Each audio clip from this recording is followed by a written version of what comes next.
औरंगजेब क्रूर शासक होता, त्याची कबर उखडून टाकण्याची मागणी योग्य. उपमुख्यमंत्री एकनाथ शिंदे का औरंगजेबाचं उदात्तीकरण करणाऱ्यांना महाराष्ट्र माफ करणार नाही, शिंदेंचा हल्लाबोल.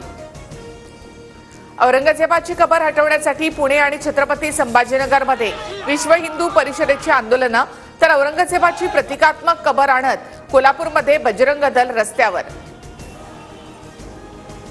बाबरी मशिदीची पुनरावृत्ती करण्याची हीच वेळ, समजने वाले को इशारा काफी है. औरंगजेबाच्या कबरीवर नितेश राणेंचं भाष्य. औरंगाच्या थडग्यावर थुंकण्याची व्यवस्था करा, तिथलं पर्यटन वाढेल. भाजप नेते सुनील देवधर यांची फडणवीसांकडे मागणी. तर महाराष्ट्रातून औरंगजेबाचा नामोनिशाण मिटवून टाका, टी राजाही आक्रमक.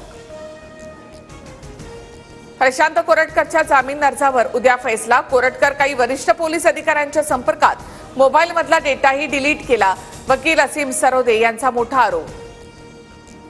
स्वारगेट लैंगिक अत्याचार प्रकरणातील पीडितेने घेतली मुख्यमंत्री उपमुख्यमंत्र्यांची भेट. आरोपीला कठोर शिक्षा करून न्याय देण्याची मागणी.